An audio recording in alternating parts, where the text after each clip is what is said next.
Nous sommes le 5 septembre 2025.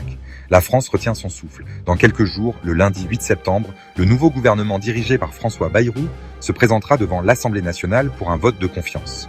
Cet événement est loin d'être une simple formalité.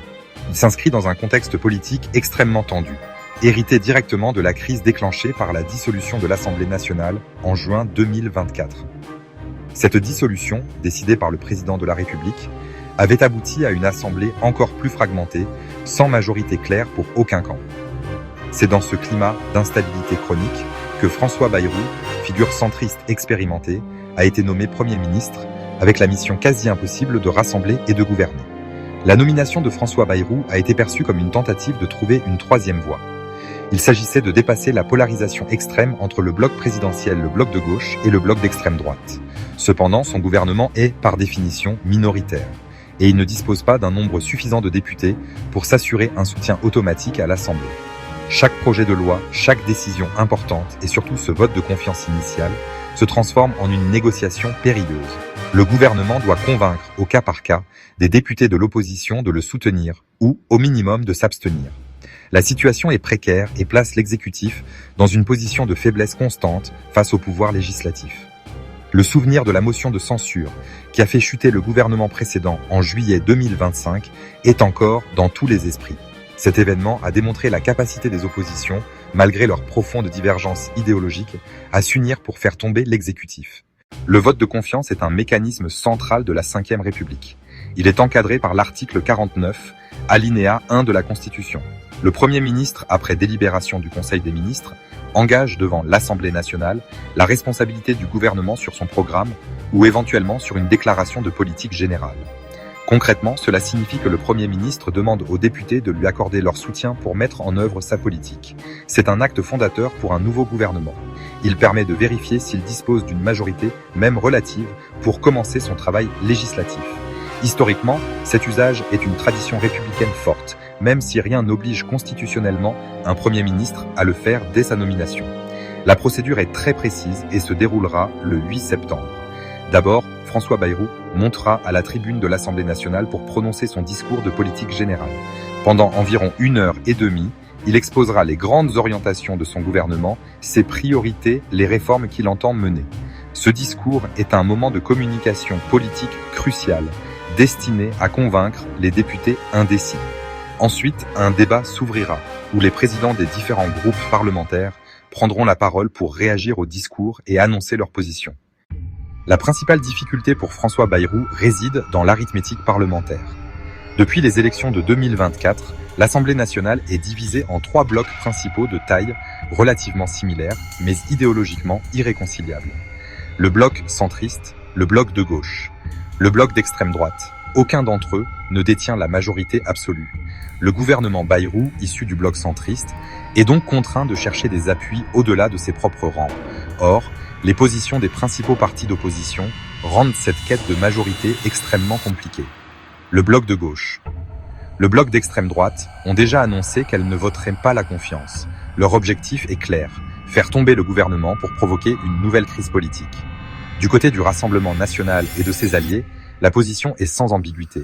En tant que premier groupe d'opposition, ils ont affirmé qu'ils voteraient contre le gouvernement Bayrou. Pour eux, ce gouvernement ne représente qu'une continuation de la politique menée par le président de la République, politique qu'ils combattent frontalement. Voter la confiance serait un reniement de leur ligne politique et une trahison de leurs électeurs. Ils espèrent qu'une chute du gouvernement pourrait, à terme, déboucher sur une nouvelle dissolution qui leur serait, cette fois, plus favorable. Leur vote contre est donc une certitude et constitue déjà un socle important de députés opposés au gouvernement. À gauche, l'union des partis, bien que parfois traversée de tensions, devrait également se traduire par un vote majoritairement négatif. La France insoumise, les socialistes, les écologistes, les communistes. Au-delà de la survie politique du gouvernement, le vote du 8 septembre a des conséquences très concrètes. Le premier dossier majeur qui serait bloqué en cas d'échec est le projet de loi de finances pour 2026, c'est-à-dire le budget de l'État. La préparation du budget est un processus long qui commence bien avant l'automne. Le gouvernement Bayrou a commencé à travailler sur ces arbitrages. Quelles dépenses augmenter? Quelles économies réaliser? Quels impôts modifier? Si le gouvernement est renversé, tout ce travail est suspendu. La France se retrouverait sans gouvernement de plein exercice au moment crucial où le budget doit être présenté au Parlement. Cela créerait une incertitude économique majeure, à la fois pour les citoyens, pour les entreprises et pour les marchés financiers. Un échec du vote de confiance mettrait également en péril tout l'agenda des réformes sociales et économiques promises par François Bayrou. Dans son discours de politique générale, il prévoyait de détailler des mesures sur le pouvoir d'achat, la transition écologique, la réforme du système de santé ou encore l'éducation. Ces projets nécessitent un gouvernement stable et une majorité pour être débattus et votés. Si le gouvernement tombe, tous ces chantiers sont mis à l'arrêt. Le pays entrerait alors dans une période de gestion des affaires courantes, où seules les décisions urgentes et non controversées peuvent être prises, paralysant de fait toute initiative politique d'envergure. Plusieurs textes de loi importants, portant par exemple sur la fin de vie ou sur d'autres questions éthiques, sont en attente d'un calendrier parlementaire. Une crise politique ouverte et la chute de l'exécutif repousseraient ces débats à une date indéterminée. Imaginons que le 8 septembre au soir, la confiance soit refusée au gouvernement de François Bayrou. La conséquence immédiate est prévue par la Constitution elle-même. Selon l'article 50, lorsque l'Assemblée nationale refuse la confiance, le Premier ministre doit remettre au président de la République la démission du gouvernement. Il n'y a aucune échappatoire. François Bayrou serait donc contraint de se rendre au palais de l'Élysée pour présenter sa démission et celle de tous ses ministres. Cet acte marquerait officiellement la fin de sa très courte expérience à Matignon et ouvrirait une nouvelle période de crise politique aiguë.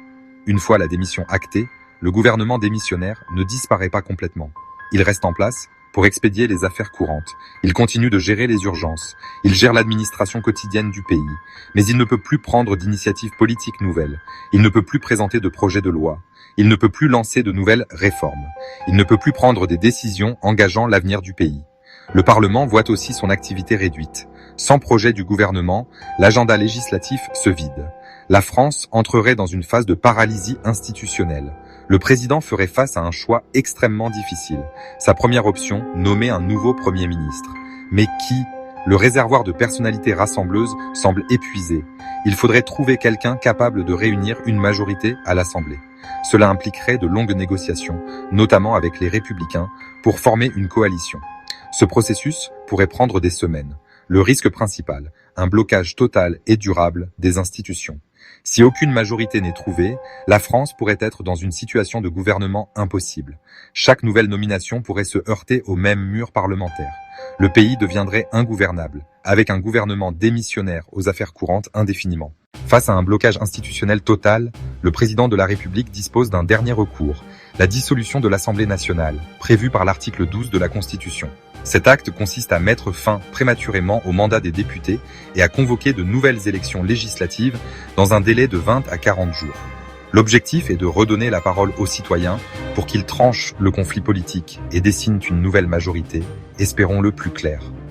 C'est une arme puissante, souvent qualifiée d'arme nucléaire institutionnelle. Elle remet tous les compteurs à zéro et comporte une part de risque considérable pour le président lui-même. Cependant, l'usage de la dissolution est politiquement très contraint. Le président ne peut pas dissoudre l'Assemblée nationale dans l'année qui suit une précédente dissolution.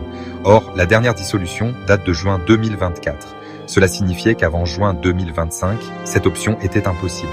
Mais nous sommes en septembre 2025. Cette contrainte de temps est donc levée. Le président de la République a donc constitutionnellement le droit de dissoudre à nouveau. Ce serait la deuxième dissolution en un peu plus d'un an, un fait inédit sous la Ve République. Le souvenir de 1997 et de la dissolution décidée par Jacques Chirac, défaite de son camp et cohabitation, est encore présent. Une nouvelle dissolution serait un pari extrêmement risqué. Le président jouerait son va-tout. Le résultat des élections pourrait soit lui donner raison en lui offrant une majorité stable, soit aggraver la situation. En résumé, la journée du 8 septembre 2025 est bien plus qu'un simple vote de confiance. C'est un véritable test de résistance pour les institutions de la Ve République. L'enjeu immédiat est la survie du gouvernement de François Bayrou, dont la mission de rassembler une majorité s'avère extrêmement ardue face à des oppositions déterminées à le faire chuter. La fragmentation de l'Assemblée nationale, héritage des crises politiques successives depuis 2024, rend l'issue de ce vote plus incertaine que jamais. Chaque voix, chaque abstention aura une importance capitale et pourrait faire basculer le destin politique du pays pour les mois, voire les années à venir. Les conséquences d'un échec sont potentiellement dévastatrices pour la stabilité de la France. Le vote du 8 septembre est donc un moment de vérité. La France va-t-elle trouver une voie pour gouverner dans la stabilité ou s'enfoncer dans une crise institutionnelle dont personne ne peut prédire l'issue? Ce lundi s'annonce donc comme un tournant. Les députés n'auront pas seulement à se prononcer pour ou contre un gouvernement. Leur vote engagera leur responsabilité devant l'histoire. Ils devront choisir entre le soutien, même critique, à une solution de compromis pour assurer la continuité de l'État, et le choix de la censure, qui ouvrirait la porte à une période d'instabilité profonde. Si vous avez trouvé cette vidéo instructive, n'oubliez pas de vous abonner à Minute Mind pour plus d'histoires qui comptent. On se voit dans la prochaine vidéo.